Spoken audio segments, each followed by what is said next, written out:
the broadcast? Uh, Can you all see my screen? mm-hmm. You can. Yes. So I guess the broadcast has started because it's either record Yeah. button.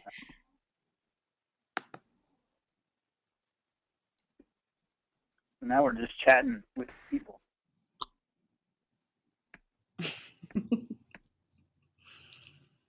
So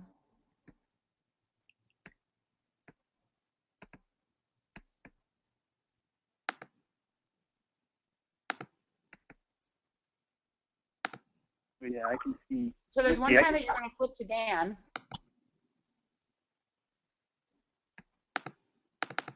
I can see your screen, Misty. I cannot see your GoToWebinar dashboard. You can't see what?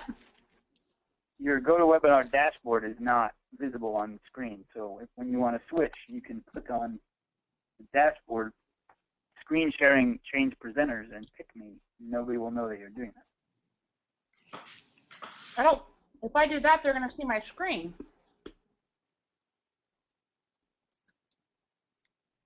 What? Can someone else be in charge of switching between screens? Yeah. Yeah, I can barely hear you too. Oh, really? Haley. My volume. I can hear Haley you. said I can be heard just fine. I wonder if there's a volume on my GoToWebinar panel. I can switch to computer. Here, I'll switch to computer and see what happens. Part of it might be that this air conditioner is so loud in my room. I can hear the girls pretty clearly though. Or is that better, Misty? Yeah, that's better. Oh, Oh, you like that better? All right. yeah. So that means that I am not getting an audio backup. So I will have to Camtasia it.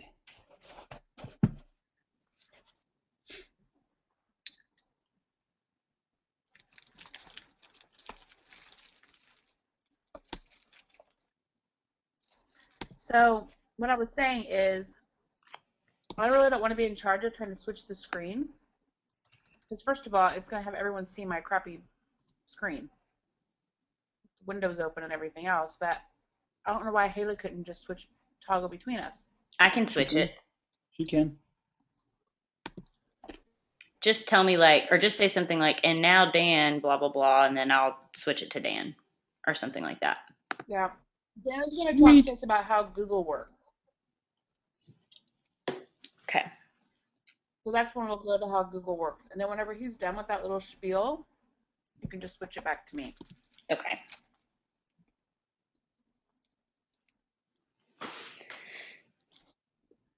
Did the reminders go out that today's call was at 4? I believe so. All right. And do we have any other questions besides sequencing?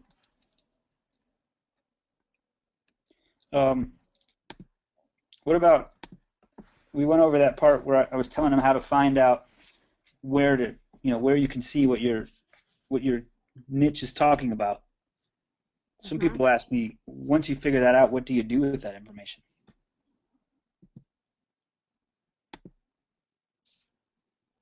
That could be a good one. Okay. Yeah, like once you figure out what your audience's wishes are and problems and concerns, and then what do you do? Mm-hmm.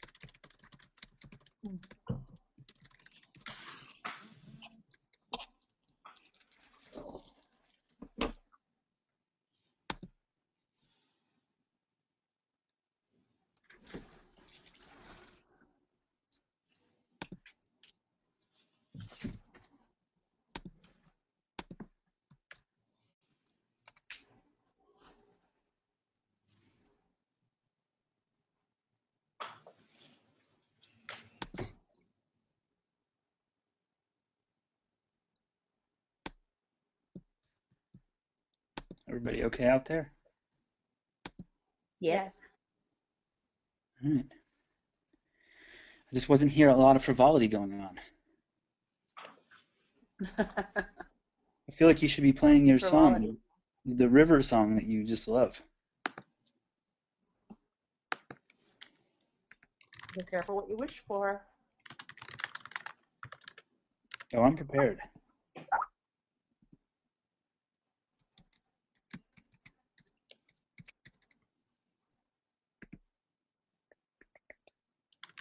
Your wish is my command.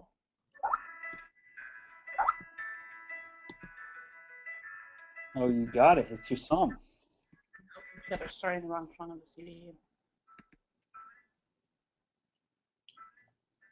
Now we can see your screen there, Misty. But we're not live, are we? Mm-hmm. I believe so. Yeah. I believe you have to go to your PowerPoint and press View Slideshow.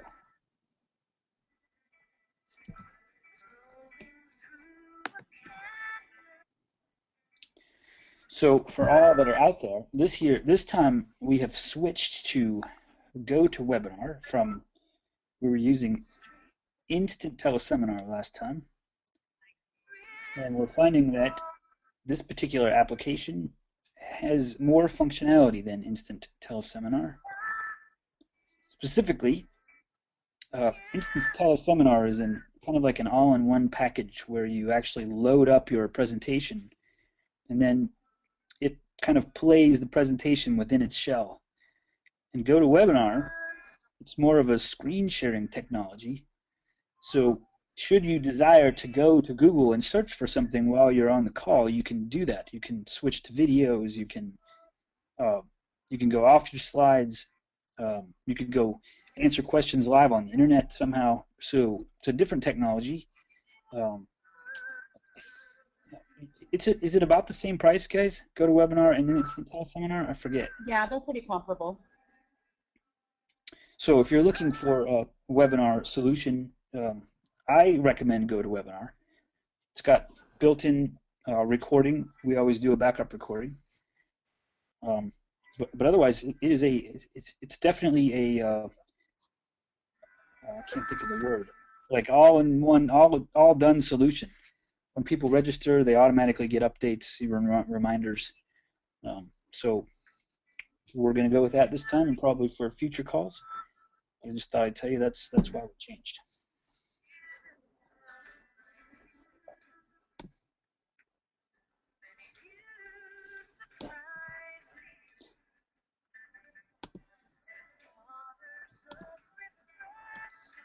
Man, the wind is whipping something fierce over here. How about you guys? Good weather? Bad?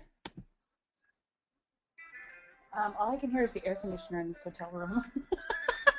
Oh yeah, you're coming to us from LA. I'm in LA, yes, that's right. LA. For you're giving me a hard time the last time I said LA. It was just so elegantly stated. It seems apropos since it's LA.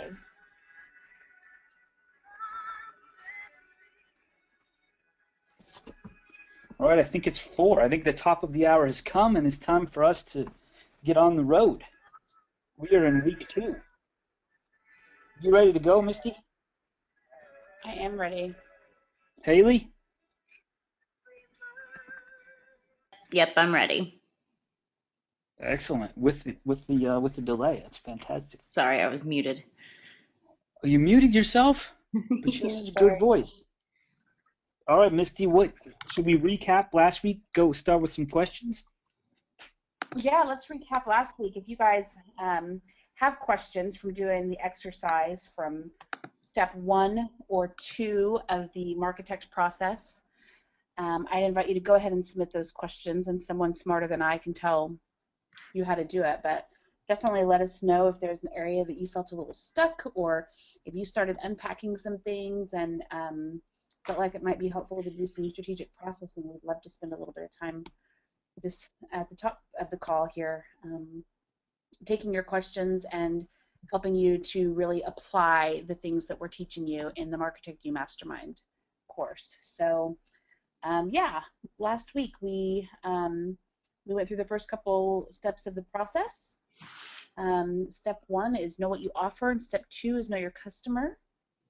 We talked about the marketing mix, the law of sequencing. Several laws actually came up for the first call that can serve as benchmarks for us as we're going through the Marketect process. And we also talked a little bit about some of the distinctions and breakthroughs that we've had around this whole concept of learning how to leverage yourself in your business so that you can really push things through the next level. So I don't know if you have anything you'd like to add to that, Dan, but that was our first call. Well, I will say that I have found it interesting that in talking to you about some of your own knowledge, specifically the laws, that you have found both I and your audience have been more endeared with your laws than you thought they were powerful. I thought just that insight that for you they are, they're like, yeah, this is what you should be doing, and for us they're aha moments. And well, it's kind of like, for me, it's, I'm cooking in the kitchen, so of course I'm going to use a spatula, and of course I'm going to use a pan, and some things to me just seem like obvious basic ingredients. Of course I might use heavy cream or whatever else to make a great sauce, but I guess if you're not someone who really enjoys cooking, you're not going to automatically know. So, I use, what was the question that we got on one of the laws from last week? About the law of sequencing. Wanting to go over the law of sequencing again. Yeah, go through that. Yeah, so the law of sequencing. Yeah, the law of sequencing is doing the right things in the right order. So one of the things that we find a lot in our business is that, especially when we're feeling urgency or we're feeling afraid, we just want to do something.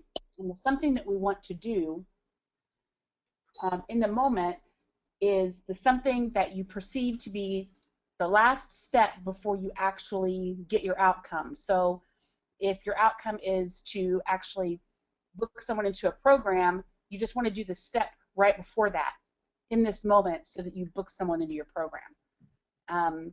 So that might be, actually pitching to someone, or it might be just getting a brochure out the door and trying to get someone, to go ahead and sign up. But what we know from the law of sequencing is that it's really important that we do the right things in the right order and that we don't skip steps, because, just getting a website up so that you can, start talking to people about your business, or just getting an offer out the door that you want to book people into, isn't necessarily going to produce the results you want if you haven't taken the time to process through what the other conditions are that are necessary to get the desired outcome and properly engaged with the process. Does that make sense? Yeah, it definitely does. In fact, today. So what happens? Go ahead. Go ahead. I was going to say, today I had a client, I'm just laughing.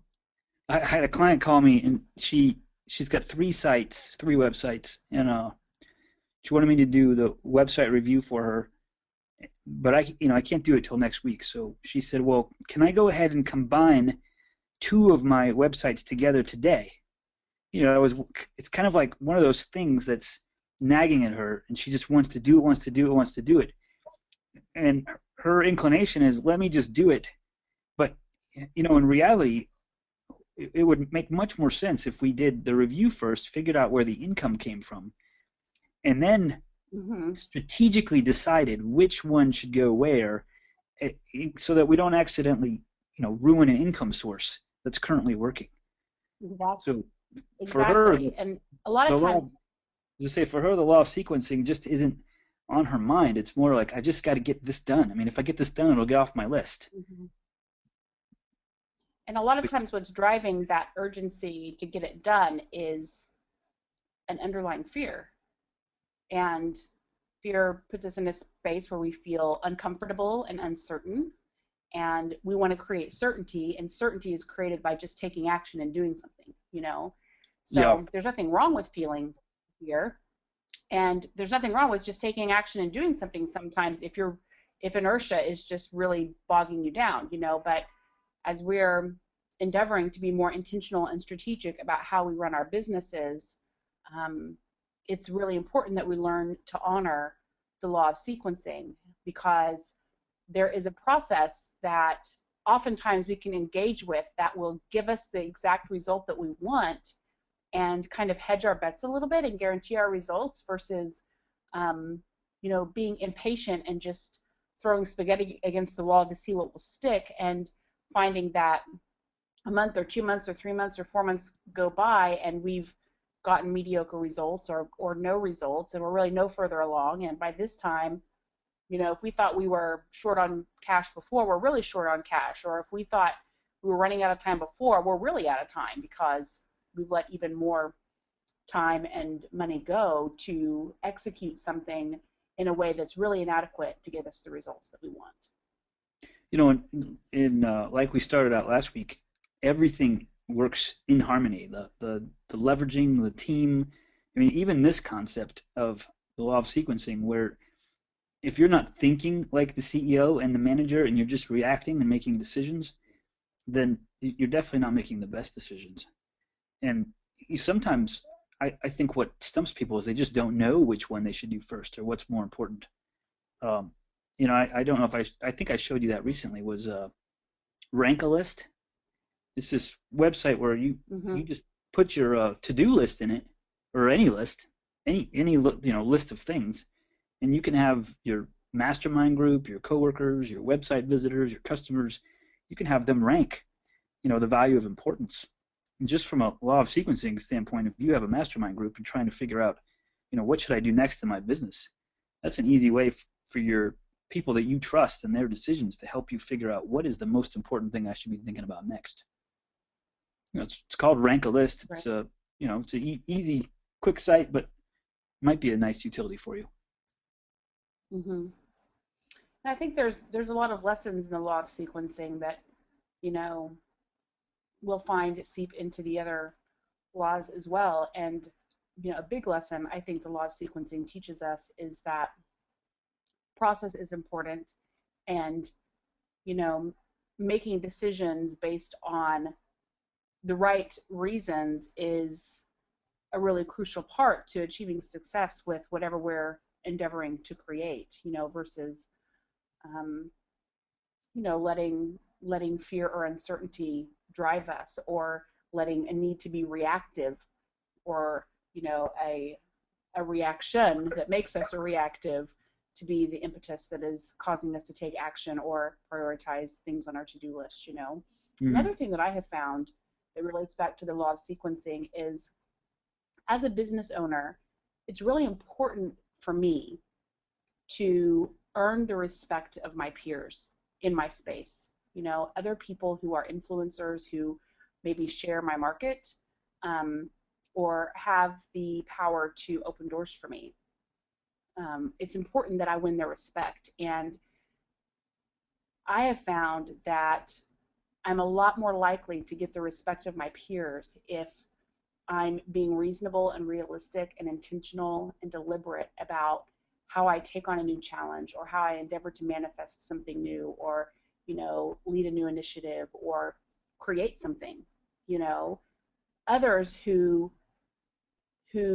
have some influence of their own and who are in a position to be able to be supportive of you need to see that you make wise decisions and that you're a good leader.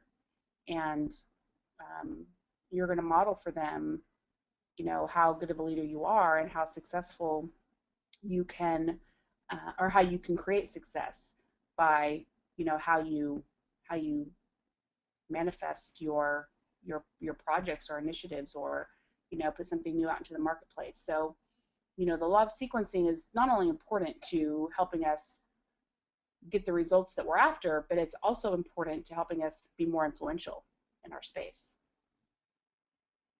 Awesome. So I saw one more question pop up about um, that I think I'm going to tackle in a little bit once we get to marketing, introducing the funnels. But maybe we should talk about, what we're going to talk about this week and the next 2 weeks first. Introduce what's coming before we totally get started again. Kind of like what you learn in college. Sure. Tell them what you're going to tell them, and then tell them, and then tell them what you told them. You ever hear that? Right, right. Yes. Well, today we're going to we're going to pick up where we left off last week with the Marketect process, and we're going to spend some time on question number 3, and that is developing your solutions to solve your customers' problems. So last week we spent some time, and your homework was to really get in touch with who your customer is and who you're targeting and what their needs are. What are they saying? How are they talking about the challenges that they're facing? What is it costing them in their life?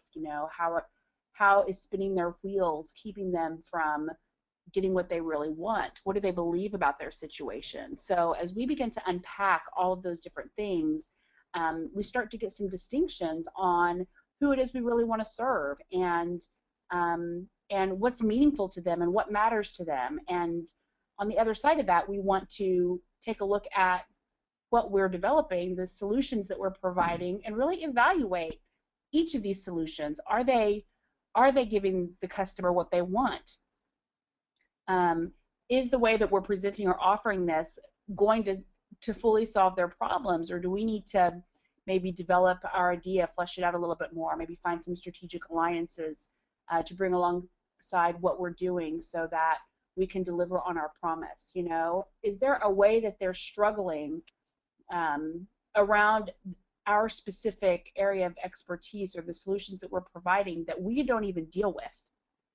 So today we're going to segue into step 3 and take some time to really evaluate what we need to do and what we need to create in order to connect more powerfully in the marketplace. We're also going to talk about the math. So fundamentally, in business, there's a famous Peter Drucker quote that the purpose of business is to create a customer. In business, we need to not only create customers, but we need to do it in a way that is scalable and sustainable. And the best way that I know to really drill down quickly into what we're doing to determine whether or not it's going to be effective is to do some simple math. So we're going to talk about how you do the math in your own business, how you think about the numbers, how you hold the financial aspect of your business in mind so that you make the right decisions and lay the right foundation for your business to keep growing. Dan's going to spend some time on how Google works. He's going to talk us through the process that he goes through to develop keyword theme maps for our clients. And we're going to talk about funnels today. How do you create funnels?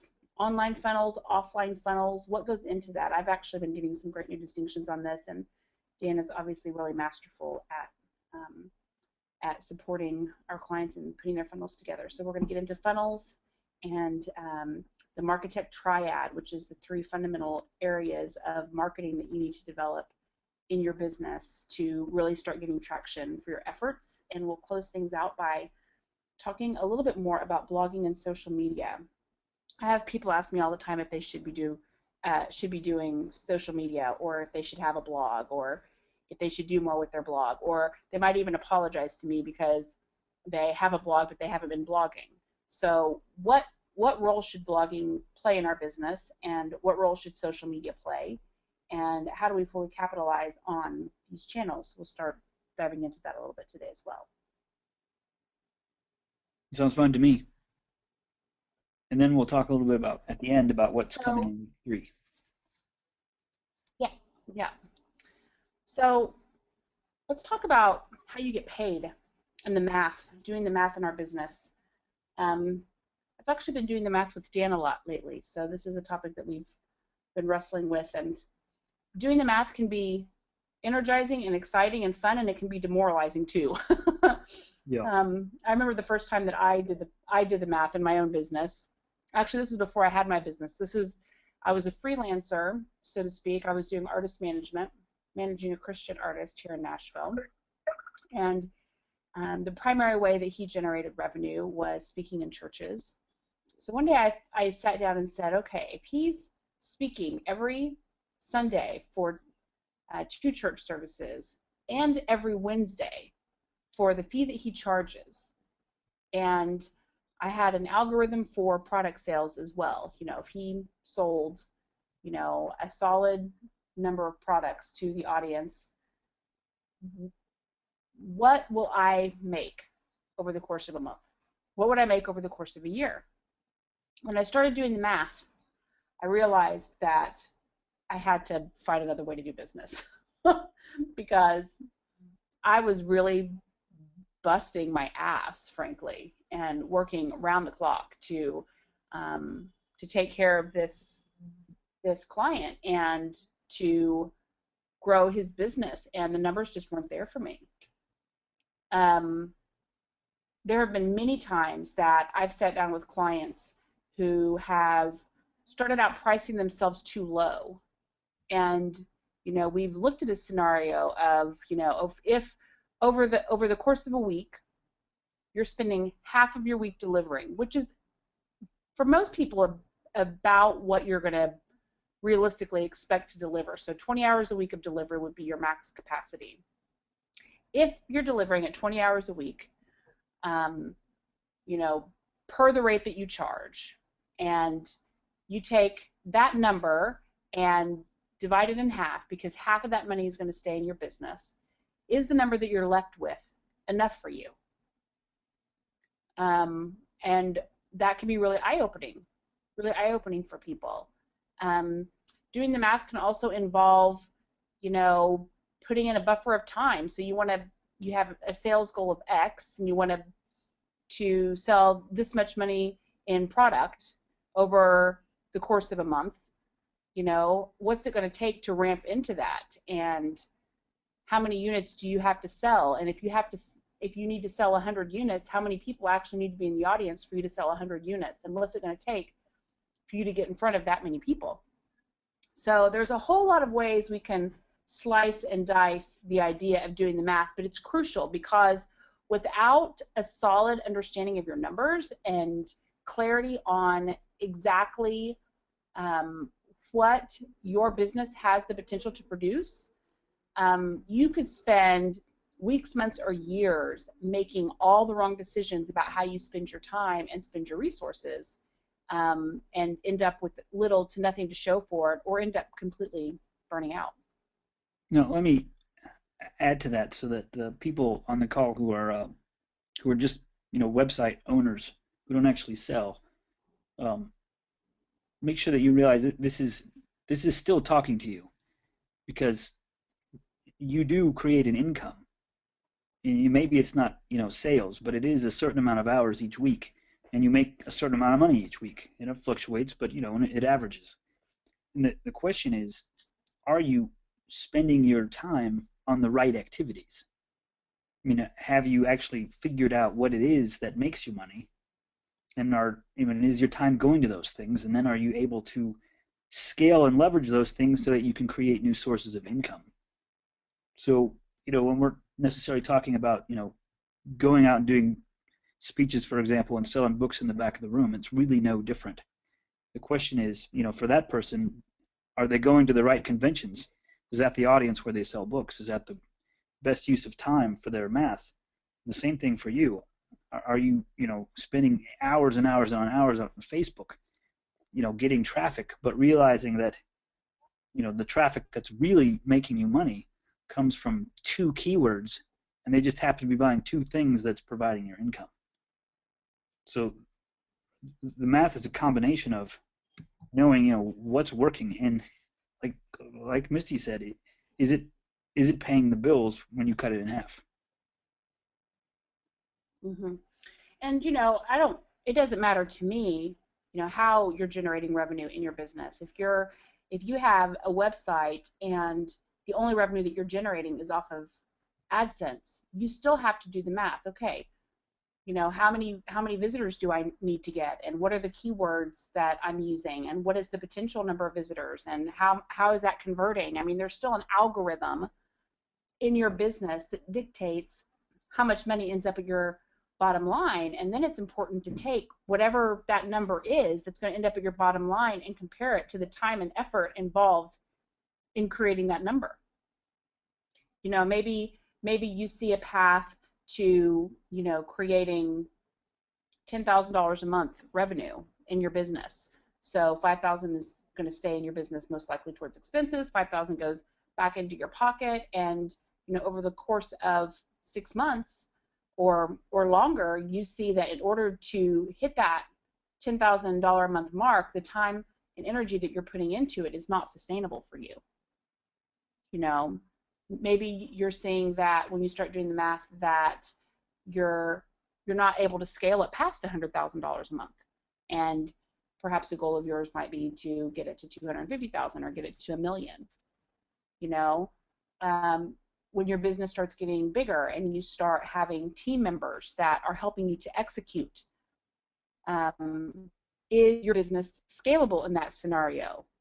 Are you able to bring other people in to help you deliver so that you free up your time a little bit? If sometimes we sit down and do the math and we realize we haven't built in the proper margins. We don't have enough margin in our business to allow us to get leverage and get some relief, and it's going to put us on the path to burnout. So yeah, on that burnout note, I'll tell you that I've seen bloggers who see some income from just a random part of their website and decide if there's income there, they better go after it, and really try to write more about that topic to make more money. But I'll say when you chase the dollar like that, you definitely sacrifice the burnout. I mean, if you can always be working on what you love, and it just takes a little bit longer to get you there, that burnout factor doesn't come as quickly. But once you start chasing something you just don't care about, or it's just not you, man, I think no matter what the math is, burnout is on its way. Right. And burnout really, for most business owners, the reason why, in my opinion, the statistic is that most businesses don't make it past 5 years is because of burnout. I mean, I'm sure that there's some financial failures in there too, maybe even a significant number, but I mean, the business owners I've known over the years who haven't been able to make it past, the 2, 3, 4, 5 year mark, the main reason that they decided to call it quits and walk away was because they were just flat burnout and they were done. If it was just about the money, most of them would have the drive and the determination to find a way to keep going. So it isn't not having enough money that is your greatest risk in business. It's burnout. It's your own burnout. And it's important when you start looking at the math in your business that you evaluate how you're going to make money and how you're going to be able to get leverage to continue to make money so that your business is actually sustainable, and kind of take a long view of the trajectory of what it is that you're creating to ensure that you'll still be around after 2, 3, 4, 5 years. Yeah. I think once you stop chasing the dream, you sacrifice a lot. That dream's got to be on that goal map. The dream of, whatever it is. And the one thing that I see a lot too whenever I'm talking, especially whenever I'm speaking, like, to do the math, you have to have at least contemplated what you're going to charge and how you're going to make money. I'm constantly astounded by the number of people who don't really know how they're going to make money, but they seem really, really committed to the entrepreneurial path. And you've got to get comfortable with the idea of creating something that people want to buy and then charging them for it. You've got to get comfortable with what the marketplace might be able to afford to pay. You've really got to spend some time on how all of this is going to show up and how you're going to monetize it so that you're able to make the kind of living that you care about making doing what you love. So, you know, kind of a prerequisite to doing the math is understanding who and what your audience is, and how you're going to serve them, and, you know, then what do the numbers look like within that context. You know, and on that note, That kind of I'll say that you have to spend some time. I mean, you really have to treat your business like a business. You know, I recently looked at a Spanish language website, and they get a healthy amount of traffic, and a lot of his, you know, his products are how to speak Spanish. You know, different kinds of how to speak Spanish products. But looking at his analytics, you know, a huge percentage of his traffic is people looking for popular pop tunes sung in Spanish. So, you know, Britney Spears songs sung by a Spanish speaker. And just seeing that and realizing that he's not so active in his business that, I mean, he's just not seeing that there is a message to there's a mismatch between the message and the product. Because, you know, if you're just looking for a Britney Spears song that's sung in Spanish, you're probably not looking for a how to speak Spanish book. So right. that kind of attention to detail, looking at, you know, where your customers are coming from, are you actually giving them what they want? And that's looking today and looking at, you know, part of your website that you built last year, not the part you built today, but, you know, the traffic that's coming to parts last year. Is that traffic changed? You have to change the way you monetize things. And for me, it's not about those details. It's just about, are you treating it like a business? Do you see that each part of your business is a revenue center? And just like Target and Walgreens do, when they figure out how much is being sold on the third shelf versus the bottom shelf, are you really looking at your, you know, your end user and how much is being sold in, you know, this part of my website versus that, and am I still attracting the right audience for which I built this? Just that whole idea of, let's treat this like a business, and that goes totally back to the idea of leverage, in that if you're being dominated by your to-do list, you can't do the higher level thinking type things that you really need to do, you know, to be able to really be able to grow the business like it needs to be. Because sometimes it's not more traffic, it's just a better match of whatever it is you're selling in your Right. audience. So there's two things that in my own life and in my own observation I have found to really help people understand and embrace this idea of figuring out the math and getting comfortable with generating large amounts of revenue. The first one is seen in pop culture a lot. If you look at big acts like Lady Gaga or Beyonce, you'll hear them in behind the music type interviews telling stories about how intimidated they can feel sometimes taking on these bigger than life personas and being these entertainers. And the way that they deal with that is by coming up with an alter ego, an alter identity that gives them a buffer between their own feelings of inadequacy or insecurity or unworthiness and what it is they're actually doing and delivering to the audience. So Beyonce has Sasha Fierce, and Lady Gaga What? is the alter ego for Germanata. Sasha Fierce. Who's that? That is Beyonce's alter ego. I So have no before idea. Beyonce goes on stage, when she's sitting inside the wings of the stage, she is becoming Sasha Fierce. Really? She That's cool. talks about and goes out there as if she's playing a role that is not her. And Lady Gaga is the same way. So, and I'm sure that we could come up with, you know, a whole lot of examples of that. But sometimes the reason why the whole idea of money and breaking down the money and drilling into it is uncomfortable is because we're too close to ourselves and our expertise, and we're too close to what's inside the bottle, basically.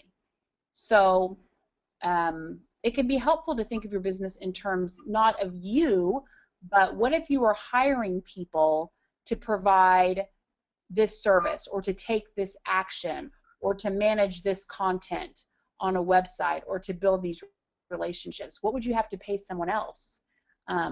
What would it be worth if someone else were doing it?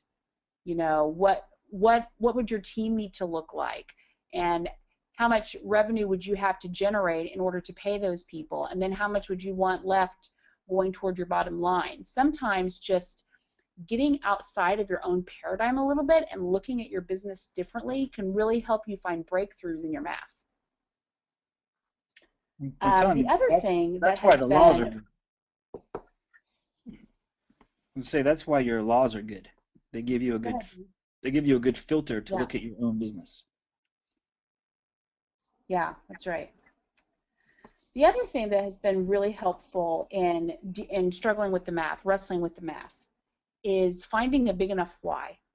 So I just spoke last weekend at the National Speakers Association Georgia chapter to a great group of speakers down there. And, you know, naturally whenever I speak, I share a lot of my own story and experiences. And one of the things that came up in that meeting several times actually is that the work that we need to do on our business a lot of times comes down to us needing to get out of our own way. And there was a lot of examples of that came up through over that 2-hour period that we had together, and people asked a lot of questions about getting out of your own way and what does that look like. And you know, I think we all struggle at some level with feelings of unworthiness and, you know, do I really deserve this? You know, is this really the path that I'm supposed to be on? Am I worthy of stepping into this role? And it's not always about the money. Sometimes it's just, you know, overall feeling like, you know, we deserve to be here. And I had one of the speakers ping me after and tell me that he really resonated with what I was saying about getting out of my own way. And he wanted to talk to me more about that and find out what, for me, helped me turn the corner. And we did that a couple of days later. I did a consult with him over the phone, and we talked about the catalyst for me in my own life of being able to kind of break through and turn a corner and start really getting comfortable with making more money. And for me, that was having a family, having a child as a single mom. If I wanted to do that, if I wanted to embrace that path, how much money did I need to be making?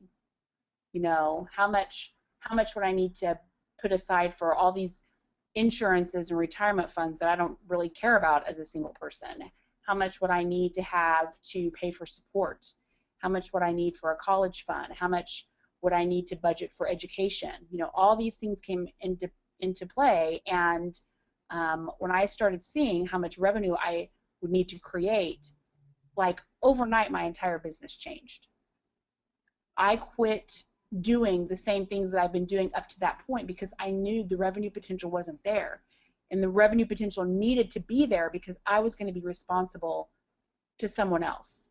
You know, since that's happened, I've had similar situations come up where there's things that I want to do for my mom, and there's experiences that I want to give to my family. And when I start doing the math on those things and seeing what it's going to take to actually be able to give in the ways that I want to give, I realize that I need to think bigger and I need to do more, not for me, but for the people that I love.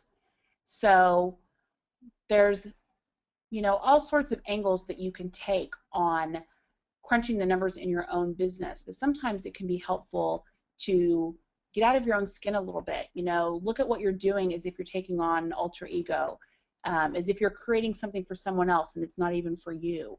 Or, you know, look at what you're doing as being a vehicle by which you give love and support and caring and provision to someone or something that you care about. You know, I know stories of people who have gotten inspired to make more money because of a philanthropic effort that they wanted to be able to donate to, or a nonprofit that they wanted to start. You know, there's all sorts of big whys that can motivate us and help us to get more comfortable with the idea of making our businesses more successful. And underneath the whole idea of generating more revenue is this idea of adding tremendous value. if you want to be someone who's in integrity, and my assumption is that's everybody on this call, you're going to feel best about making more money when you really believe that what you're doing and giving is making a difference.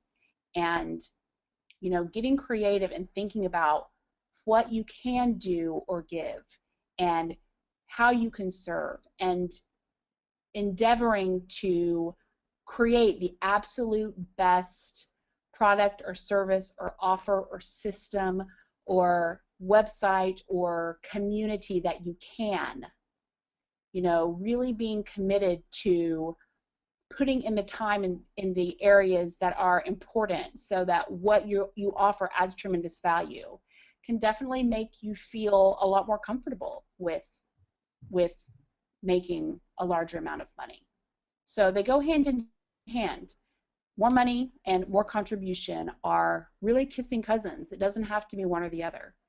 You know, most people that are attracted to me and my work want to make a living making a difference, and you really can do that. It's not either or. It's not helping people or making money. You really can do both. So let's drill into this idea of how you get paid. And Dan, I'd love for you to kind of walk people through this. You came up with some great little bullet points here on how you get paid and how you generate revenue. And I think this will give us a nice little segue into drilling into step 3 of the Marketect process, and also contemplating a little bit more about how Google works. Well, when we were going through how you get paid, it occurred to me that there really are only a few ways. When you distill it down to, you know, the bare minimum. Now we came up with 3, and that is, the first one is you're getting paid by an end user. So, you know, somebody's buying your book, somebody's taking your class, whatever it is, it's an end user that's taking their wallet out and paying you. Now, and what comes along with that is, and what we'll get to is, there is a point in time when that end user did not know you existed. And the day that they pull their wallet out and buy whatever it is you're selling, there is a process that can be repeated between those 2 moments, between the day they didn't know you exist to the day they pay you money.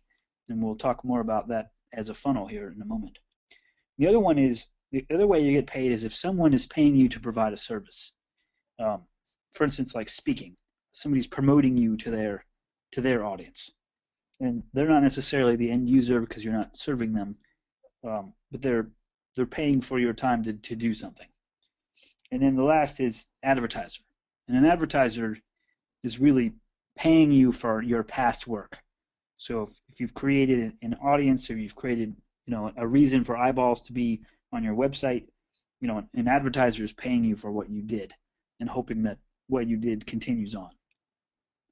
So you have to figure out in your business, I mean, how are you getting paid? Even business to business, the business really is the end user of your whatever it is you're offering. So how is it that you're getting paid? And then how did that come to be? And ultimately, how do we grow that particular part of the business, and can we monetize with the other 2? So the first thing that we have to do is figure that out. Who is paying us? You know, I ask every client, you know, where does the money come from? And a lot of times, you know, with some of the bloggers, for instance, who use, you know, Amazon affiliate links and all that kind of stuff, they have a general sense they're making money from X, Y, and Z.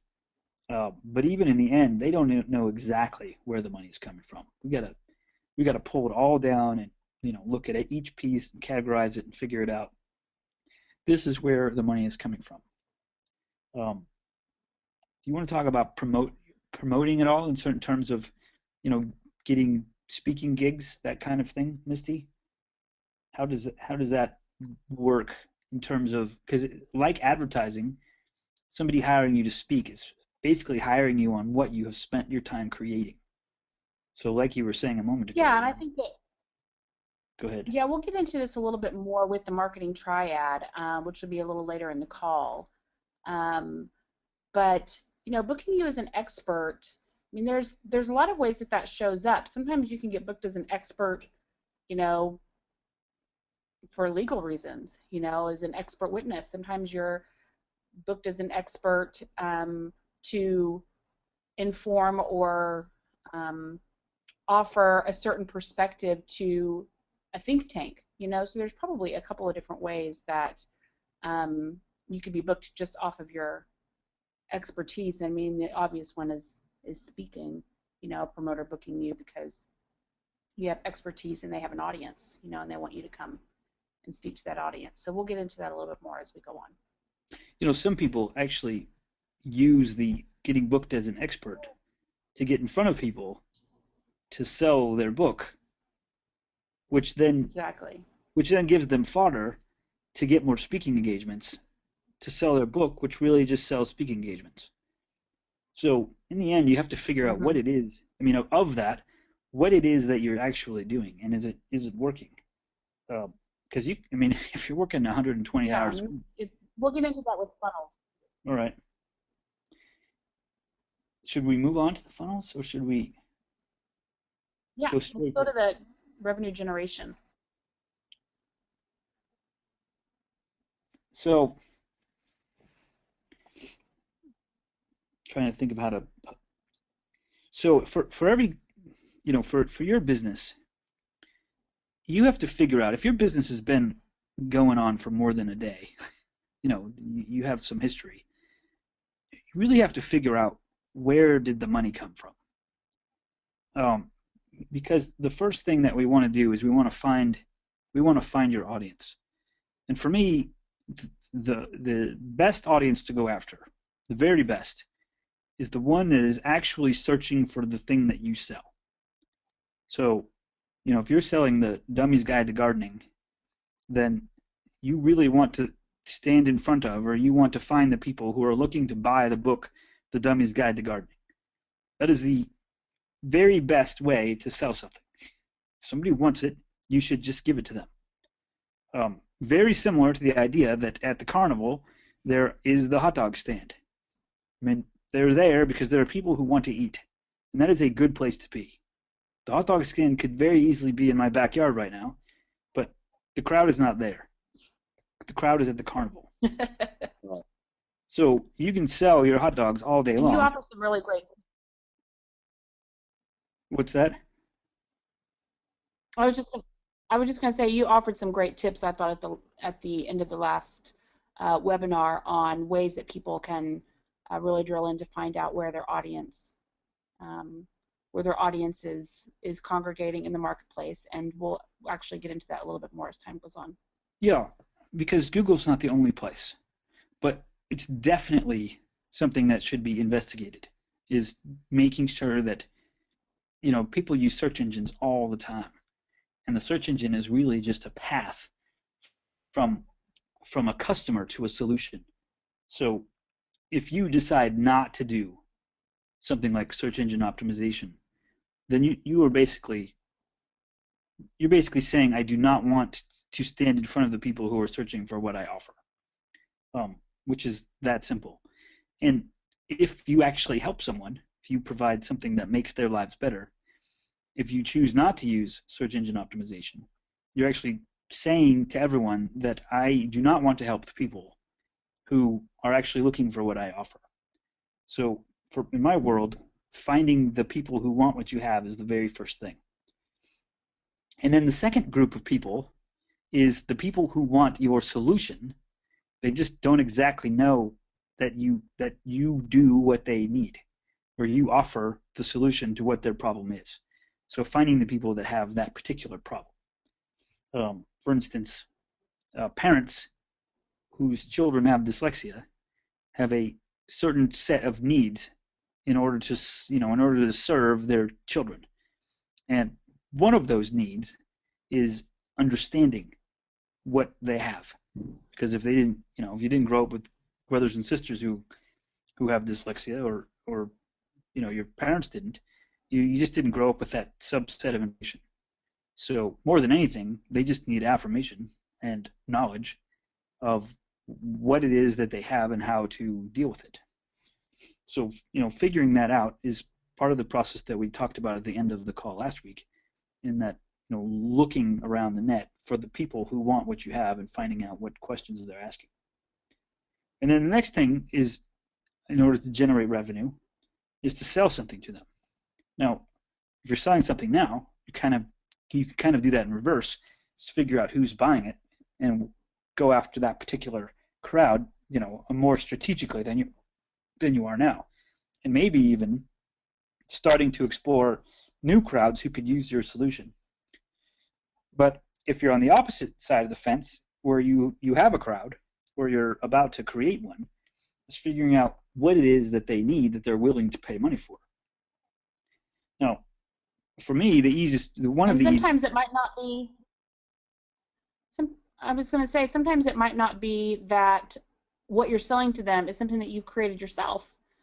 There's ways that you can, get an audience and attract people to pay attention to what you have to say online in particular, and you can sell other people's stuff to them.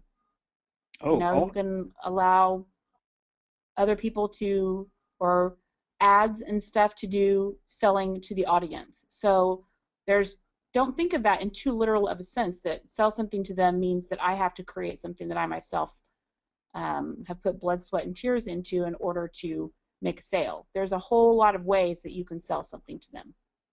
And like she said, you can take all the risk out of it as well. For instance, on our Incontinence website, our first goal is to sell the videos that are available on Amazon, and sell them equally, push them equally, so we can figure out, which one do people actually want, which technique do they want to learn, which part of solving their incontinence problem are they willing to pay money to learn. So without having to go out and create a video or a book or whatever it is that we're going to create, we can learn just by selling somebody else's and finding, because people really only buy titles and book covers. They don't really know what's inside yet. They just, it's a blurb and a title. So we can tell quite quickly what people are willing to fork their money over, which gives us, the strength, the financial strength, knowing that X number of people are buying this particular product to go out and actually make that product. And now, another way to sell something to your people without inheriting risk is to pre-sell it. So to tell people you're working on X, and if they would like to buy it at a discounted rate now, that they'll get it discounted before anyone else can get it. So once you have 20 people paying for something, you pretty much have a mandate and cash to go out and get it done. And you know exactly what people are willing to spend their money for. The next part of generating revenue is, and how do I say it this way? Every activity that you undertake in your business needs to be what I call an empire building activity. If you put a billboard up on the highway, if you write a blog post or a guest post or do a YouTube video, you're obviously attempting to drive traffic to something to make money. If you do not have an opportunity, or if you do not give the audience an opportunity to give you their contact information, to raise their hand and say, yes, I would like to learn more about this, if you don't have that ability, then I call it hope is not a marketing plan, because you really rely on hope. So if you have a website and there's nothing on there for someone to opt into to get, or give you their contact information, or tell you they want to learn more, then you have to hope that somehow, some way, that person is going to come back to you on their own without prompting. And we all know that you and I have all been to probably hundreds of thousands of websites over the years that we've only been to once. We can't even remember them, but we've been to stuff. And that person, if we were interested in it and we didn't sign up for something, there's a good chance we're never going back. And without our ability to contact them, to teach them more about what it is we do, how we can help them, we haven't taken action to build an empire. We haven't done something that will increase our ability to make money tomorrow, or the next day, or next week, or 2 weeks from now. So we're And combining. the idea of growing your list is really about influence. How are you putting yourself in a position where over the short term or the long term, you're going to be able to influence people. And if you're not doing that, then maybe it's appropriate to go back and really consider what it is you're hoping to accomplish, how you're hoping to impact the world if you feel uncomfortable, you know, gaining more influence, or if you don't value influence in the first place. So, I mean, to me, when I think about growing the list, it's not just for the sake of names alone. It's, I want a group of people who I'm able to influence in a positive way, and support and pass on this expertise to that I feel like is just really flowing through me. So, Yeah, that's a more fun way to put it. I like that. It's kind of it's got a nice hallmark feel to that. The ability to influence somebody positively with what you do. Um, you know, I don't know if you've probably heard this, but it takes 7 touches in order for someone to buy something. It's definitely true in the infomercial world, where you put an infomercial on TV the first day and nobody calls. You know, and then the phone starts ringing. The seventh day or the seventh time it's being offered in the same time slot. And it's human nature for us, whether we want the solution or not. We don't necessarily pull the wallet out that second. We got to self-identify with the problem. We have to realize that's a good solution. We have to hear again about some of the benefits before we can realize, yeah, this is what I need. So, without the ability to capture contact information, we can't even continue the process that they probably started on their own, which was, thinking about getting into the position to buy something. I'll tell you, and I've written about it extensively on my site about the Dodge Journey. We followed this Dodge Journey challenge, where Dodge actually put 3 Dodge Journeys. They hid them basically in the forest around the United States, either last year or the year before. It's probably the year before now. And people had to go out and follow clues to find them. So they had 20 or 30,000 people out looking for a car, dreaming. We were, my dad, my brother, and I were some of them. We were out there following the clues, looking for this vehicle, thinking about all the things that we would do once we got inside the vehicle, once we won it. Dreaming of ourselves in it, what it would be like, figuring out of the 3 of us who got to keep it, and all that kind of stuff.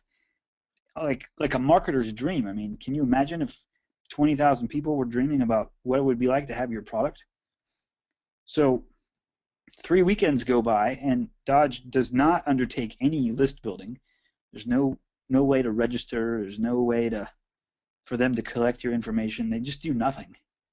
And then the contest ends, and they've got 20 to 25,000 people without, 25,000 people dreaming about being in that car, and no way to invite them to a showroom or ask them to stop by their local dealer, or here's a $25 off gift certificate, as if that would help a car. But there was nothing, no way for them to do anything.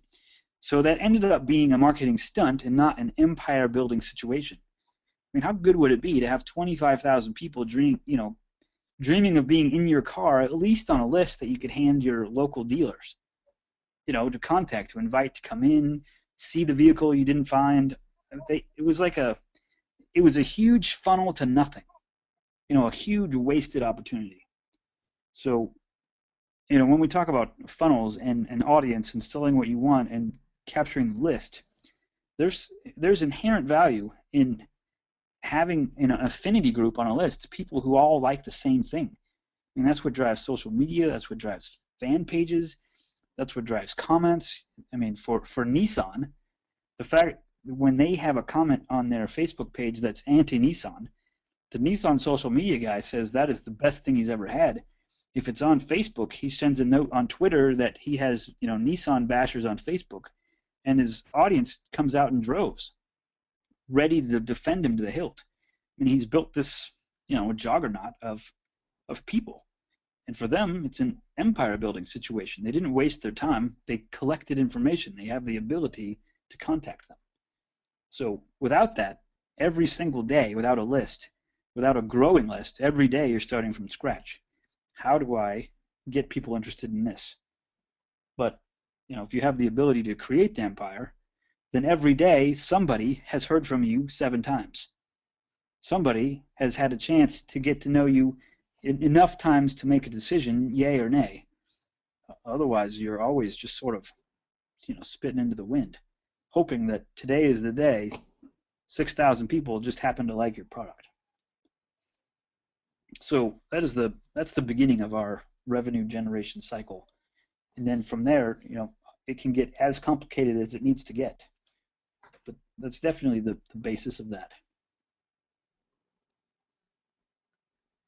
So as we look ahead here and start thinking about how we're going to generate more revenue in our own business, there are 2 Marketech laws that are important to keep in mind that can go a long way into helping us feel more comfortable with not only charging a lot of money, but making a lot of money. And the first one is the law of the win-win. I am mindful to creating opportunities and engaging with clients only when we both win. The law of the win-win can, yeah, I think it's my favorite law too.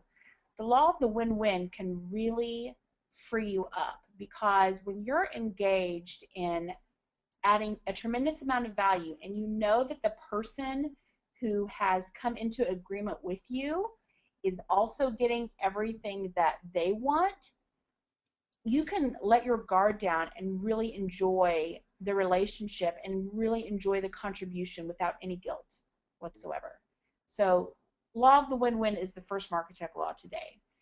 The second Marketech law is the law of the worthy workman. I am committed to making a difference with my craft. I will deliver above and beyond my clients' expectations. I am worthy of a fair wage for the value I deliver. Sometimes the things that we do that is ultimately so valuable to other people, we tend to minimize because it's so easy for us. It's something that comes really naturally to us, or our curiosity has taken us into this quite innocently, and the fact that we now have this expertise or this knowledge or these ideas, we don't attach the same gravity to it or weight to it because we didn't have to travail and, go through gnashing of teeth in order to get, the distinctions or the credibility or the expertise that we have. Just because it came naturally to you doesn't mean it doesn't have value to someone else. And just because it was easier for you than it is for other people doesn't mean that it's not worthy of a fair wage. So the law of the worthy workman says that when we deliver value, we are worth the money that we're charging for that value. And of course, we've all seen people who attach outrageous dollars to, whatever it is that they're selling because they have an inflated sense of their own self-worth. And that's really not what the law of the worthy workman is about. The law of the worthy workman isn't violating the law of the win-win. The law of the worthy workman works in tandem with the win-win, so that whatever the value is, it's a win-win for both. But whatever the win is for you, you're worthy of it. Okay? So we've got the law of the win-win and the law of the worthy workman really informing how we think about money in our business. Yeah, for me, I think, Dan, it would be really great. Go ahead. I was just saying, for me, the win-win is extremely valuable. And it has to do with more than just me and my client. It's you and your time. Is it a win-win situation for you to be doing X? Are you getting out of the time what you're putting into it? And maybe even more importantly, is your family getting out of it what you're putting into it? So are you doing something that's a win-win for everyone involved? It's great to have clients where they're happy to pay you because you're providing the value that they want. That's fantastic. What's worse is when they're they're just not sure, and the whole time they're questioning it, and it's like the not the right thing. It's not a win-win for them. They're not. I think you have another law. Did we go over that one? The law of the ready client. What was that The called? ready student. Yes, that was last. So Law yeah, of the ready student. those for me, those two tie together. You can have clients willing to pay, but the ones who get it, who really appreciate what it is, those are the best. I mean, think about even an ebook that you might put together. The ones that actually write you a letter that says this is the greatest ebook ever. I mean, those are the people that, I mean, that's the win-win. Those are the people who are ready to hear what you have to say, digest it, pay for it, and be happy about it. So the law of the worthy workman, which is harder for me, because for some reason, I undervalue what I do, and sometimes I don't put the price tag on it that it really needs to be. But even taking some blog posts and putting them in a book, some people will say, well, that's not really worth anything. It's already out there for free. But the fact is, you went through all the time and effort and energy and your brain power and putting it together, putting the blog post together, all of that stuff. I mean, you're worthy of people paying for it. And just because you would have a bigger list giving it away free doesn't mean you would have a greater list if it was smaller and people were paying for it up front. So I like Right. both laws. So as we consider doing the math and really begin to establish a value for our work, and building business processes and business in general, attracting clients to our work, it's a really good time for us to think about step 3 of the Marketect process. And step 3 is packaging your solutions to solve people's problems. Now, there's a whole lot of ways that this can be sliced and diced for your business, depending on how you personally get paid. Packaging solutions to solve problems, you could be solving an end user's problems, you could be solving a promoter's problem, or you can be solving an advertiser's problem, which is the 3 areas that we identified earlier on this call that will generate revenue for you. So when you think about your own business and you think about how you're going to generate revenue, it's helpful to really do some brainstorming, and that's what I want us to do now.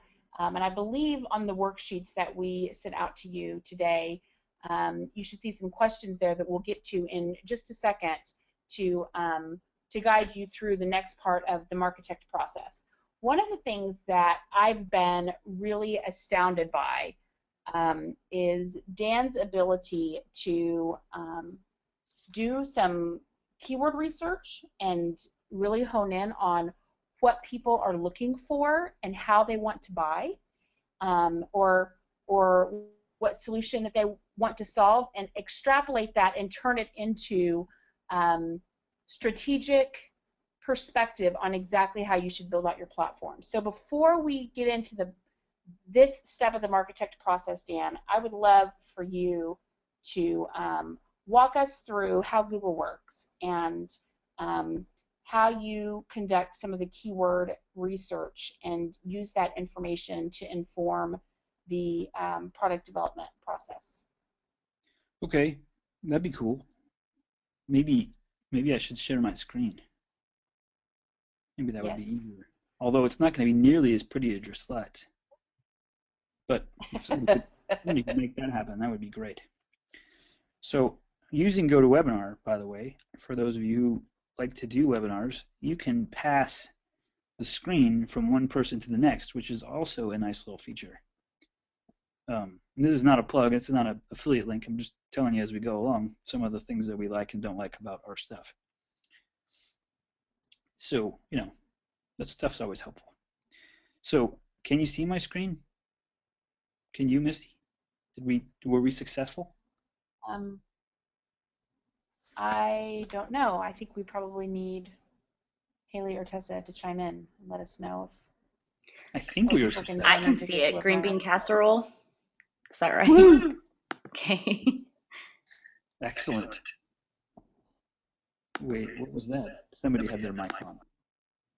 All right, thank you. So, um, as we were talking about a minute ago, in terms of getting an audience, um, one of our main things is to figure out who actually wants what we have. So, figuring that out is not tremendously difficult, but there's definitely a process to go about it. So, for instance, someone on the call, they have a site about breastfeeding. So, the question when we're trying to figure out who wants to learn about breastfeeding is figuring out what is it that people are talking about in this realm. And for me, when I'm doing keyword research on something like this, I actually have to start at a place like Wiki Answers, like we talked about last time, or Yahoo Answers, where I got to put the search in and actually look for people talking about breastfeeding, and hopefully there's like a category where I can see all the questions about the topic, some of them including the keywords I can think of, and some of them not. So for that one,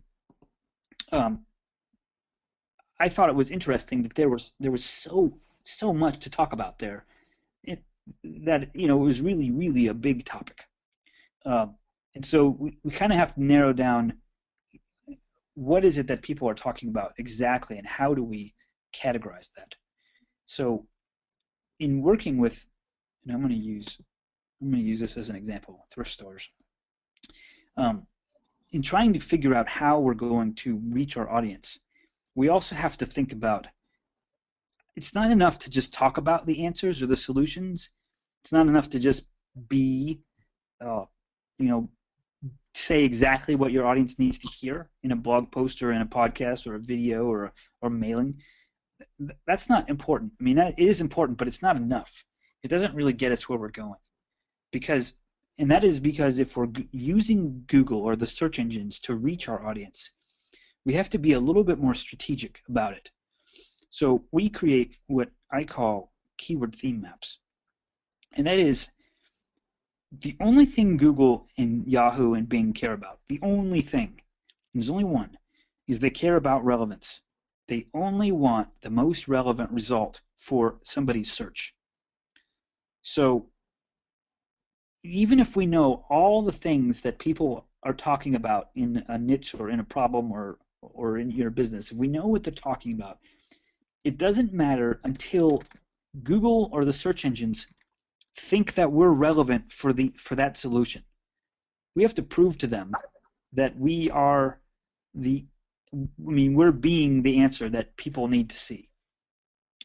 So a keyword theme map is using some of Google's tools to kind of divide up a particular topic, a particular problem, a niche, keyword, whatever it is that you're working on, divide it up into sections that Google thinks are relevant. So in this particular case, thrift store, we use Google's contextual targeting tool to help figure out what are the words that Google thinks are supporting the main term. So in this one, it's thrift stores. Now I'll give you an example to help bring this home. In my SEO curriculum, I talk about the $1,000 bathroom is the name of the story. But if I were to talk to you about a room that has sinks and lavatories and stalls and towels and soap and those kinds of things, and a tile floor, you would probably know that I'm talking about a bathroom. You'd have a good idea.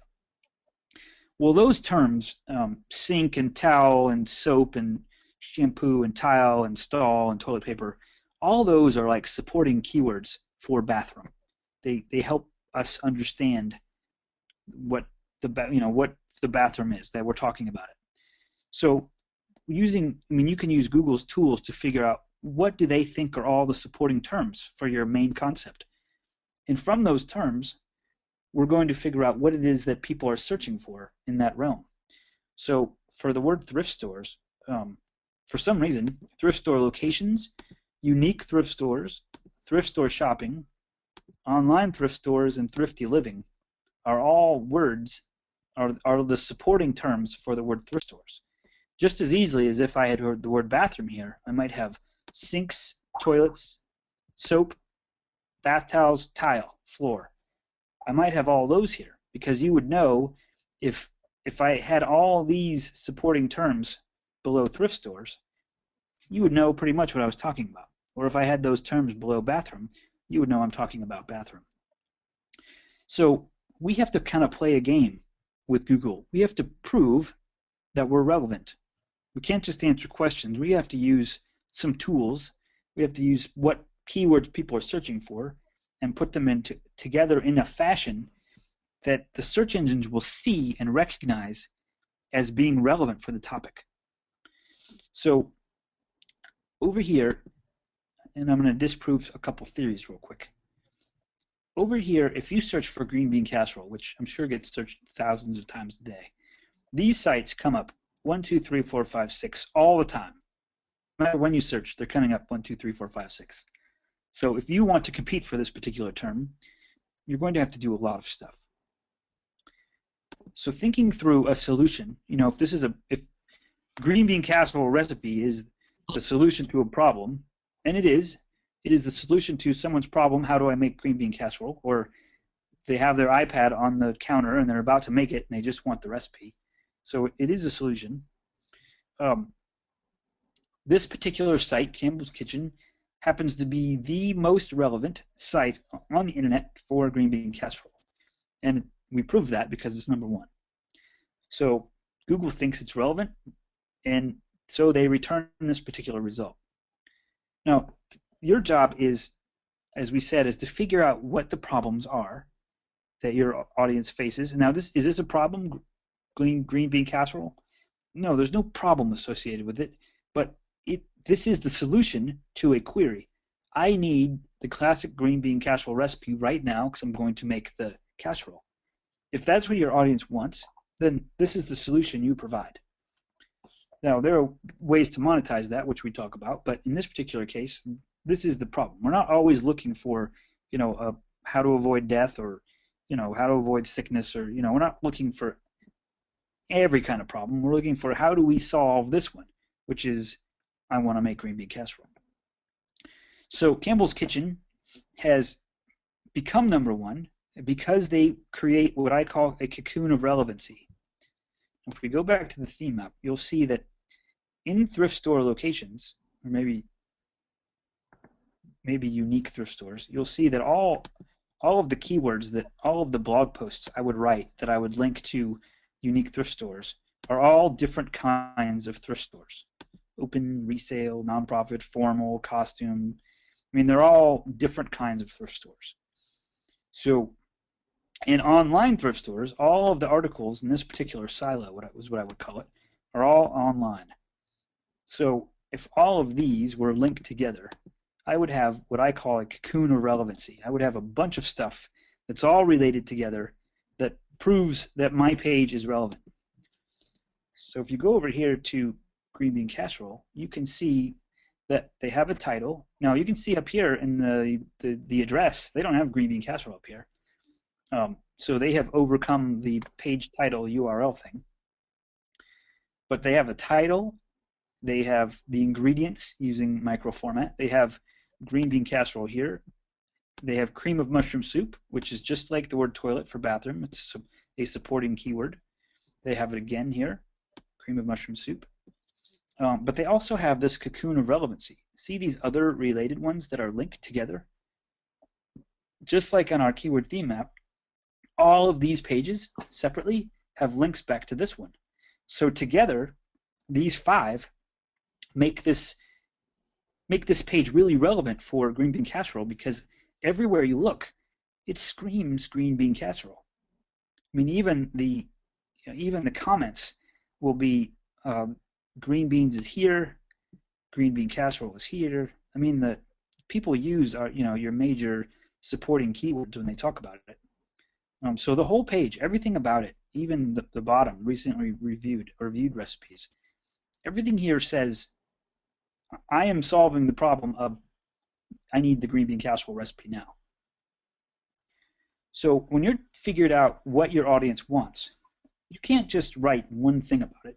You have to figure out all the things that people are looking for related to this topic, and internally put your site together, your structure together, so that you create these, like I said, cocoons of relevancy. Now, for most of us, this particular one, there's really no way, and they're not driving us to do anything. So for most of us, we need what I would consider to be, once you get them here, is somewhat of a funnel. We want them to do something. We need them to take an action. We need them to follow through. Here it would be great if, they had a way. Well, I guess you can add to your recipe box, print and save. I mean, they have some options, but we need to be a little bit more proactive than Campbell's Kitchen. So first we figure out what our audience wants, and then if we actually want to stand in front of that crowd, we have to create a cocoon of relevancy around that topic by figuring out all the supporting keywords, all the things to prove to the search engines that we are actually relevant. If we can't prove relevance, then we're not going to stand in front of that crowd. Now, the second part, once you've proven that you're relevant and you're actually starting to get traffic, you have to create a flow, an action, a way for people to get to you, to do what it is that you want them to do. So, for instance, on this page, Barber Guide, which is people who want to take tours in Italy with a tour guide, this is a great page for them. Now, when you open up this page, your eye goes right here. So if you're monetizing with something like AdSense, where all you have to do is click a link, having a big giant red logo over here that draws your eyes to it, and then just some white links over here, kind of ruins your monetization strategy. So you get the people there using the search engine, but then you don't deliver on actually making money from it. Now, this particular site, the funnel or the pattern which we want you to follow is to read about them, what it is that they do. There's not that many pages on here. Doesn't need to be. Doesn't need to be that many pages on yours necessarily. And then we create a path for them to follow. So we figure out what they do, and then the next is this for me? And the next is, how do we get going with this? So we would go down and we would see, how do we work? What are the steps that I would take for? And then it's book us. So for us, with the Barber Guide, it's figuring out what is it people want to do. So we write all the posts so that we can be relevant for the term, tours of Pompeii or Amalfi Coast tours or Capri tours. And most of those posts you can't see because they link in, they don't really link out. And then we give you a path to follow. And for us, it's the path to monetization, which is booking a tour with Barber Guide. For your site, that could be many things. That could be explaining a condition and something that would help, and then providing a book, an ebook that someone opts into to get or somebody buys. That's going back to how it is that you're solving the problem and what would your audience be interested in buying. And if you get, how would I say it? If you get stymied by the decision-making process on that, then you're basically saying, if I pick one thing, I can never change. So I would urge you to not only figure out what it is your audience wants, but to offer it to them. And if it doesn't work, to offer something else. And if that doesn't work, to offer something else. There's definitely things that they want and they'll pay for, and there's no law that says you have to get it right the first time. But there is a law that says if you don't get it right the first time and you don't try again, you're not going to get anywhere. So in terms of how Google works, that's the law of courageous persistence, by the way. What's that? I said that's the law of courageous persistence. We'll be getting to that nice. one. Is that an actual one? Yes. The law of courageous persistence. Nice. That sounds like a book by H.G. Wells. But I guess he wrote some other things.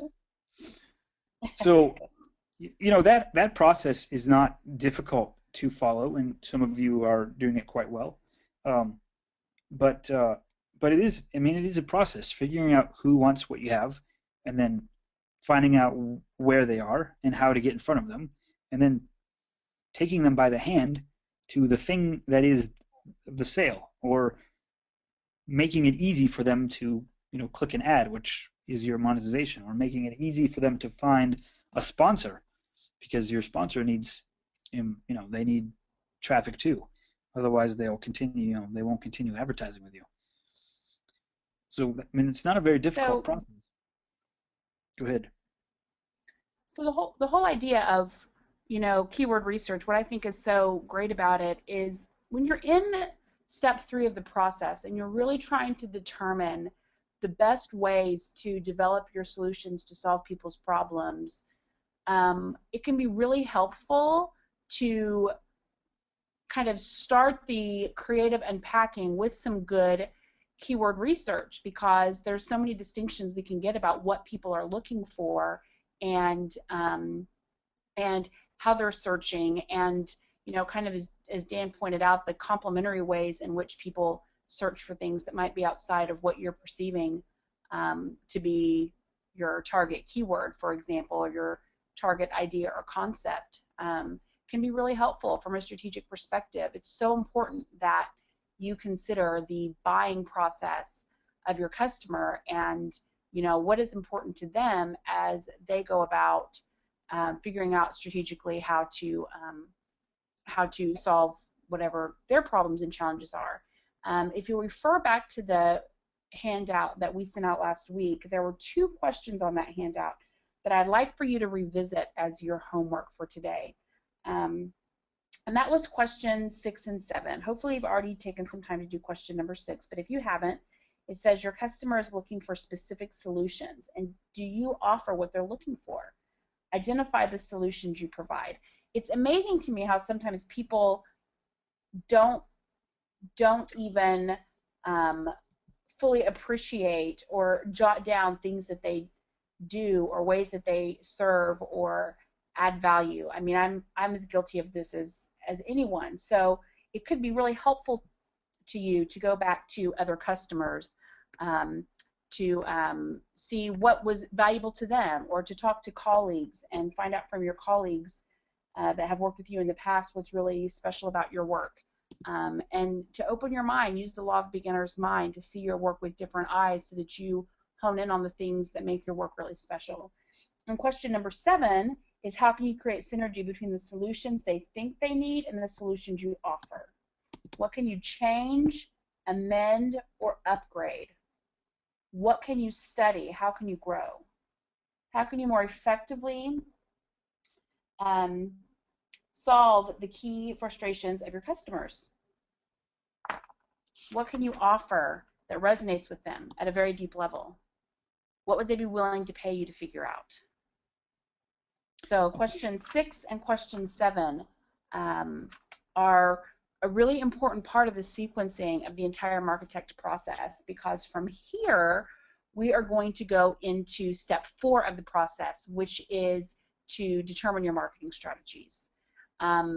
It's very challenging to identify what marketing strategies and channels are going to be right for you if you don't have clarity on who your customer is and what you actually offer that could potentially solve their problems. So this is huge. This is where everything kind of comes together. This is where our platform starts to gel. If you remember the marketing mix that we went over last week, at the very top of that quadrant is product. It's the most important part of the entire process, is really having a solid product. Yeah, So there was a question, and I was going to follow up with something. Sure, go ahead. The question was a micro question about one of the tags. But then the bigger question was, for me, the comment on your thought was, as far as figuring out what your audience's problem is, it's crucial that you understand it completely. And that, not that you think you understand it, but you really do. For instance, recently I've been talking to people about the value of hiring a housekeeper, or getting someone like Molly Maids to come in and clean, which gives you an opportunity to give back to your family. so that you don't have to spend time doing that. So, you know, you could put together all kinds of benefits of hiring a housekeeper, but not realize that the one thing that's stopping someone from doing it is that they feel like they would be a sellout in front of their friends that they're hiring a housekeeper. And that really that is the only thing that needs to be overcome, not the benefits, not the features, not how well they clean tubs. It's just that other problem that's stopping them. So you can have the best funnel in the world, but it really needs to be based on some, you know, actual real world problem that you're solving and not something that you think you're solving. Otherwise, you'll never get a sale and you won't know why. You really have to figure out. This is why we asked the kind of questions we did under understanding your customer. You know, what has them stuck? What are their fears? You know, what keeps them up at night? You know, really evaluating how this problem shows up, you know, at home, shows up at work, how it's showing up in their life. How does it affect them at a deep level? Sometimes I think in the whole getting to know your customer process, because it's so hard sometimes, it can tend to be minimized. The questions can seem to seem frivolous or maybe overkill for what we're actually trying to do. But it's really important because, as Dan is saying, if we don't actually identify all of the conditions that are important to their buying process, we're potentially going to lose the opportunity to connect with a significant portion of our audience. So And the due diligence here. It's almost immediate when someone resonates with your message or they don't.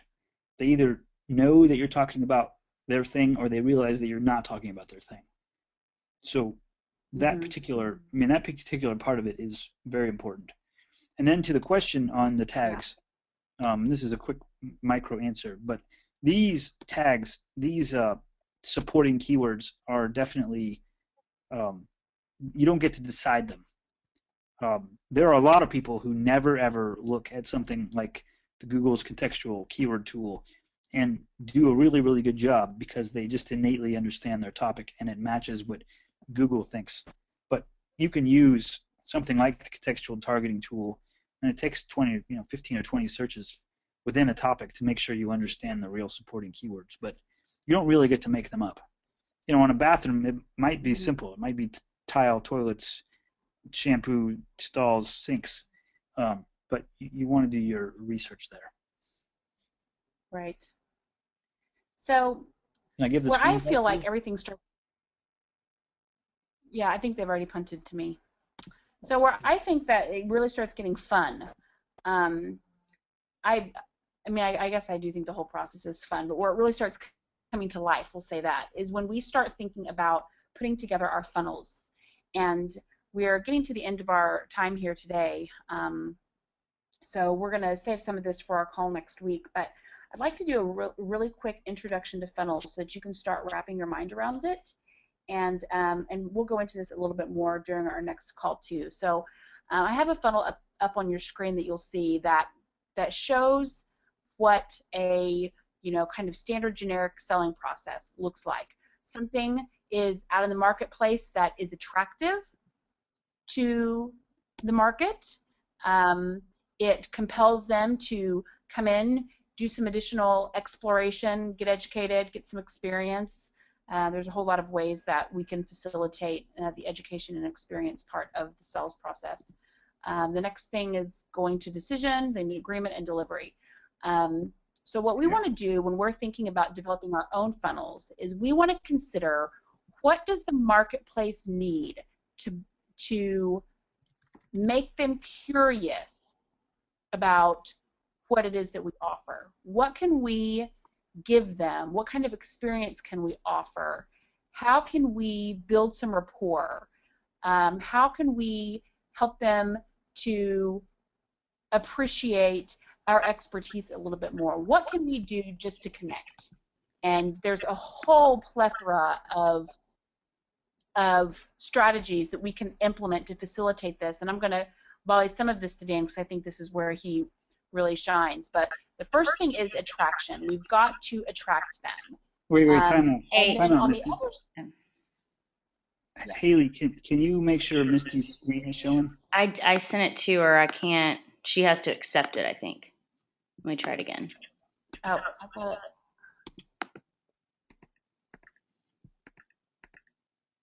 Can you guys see it now? No. No.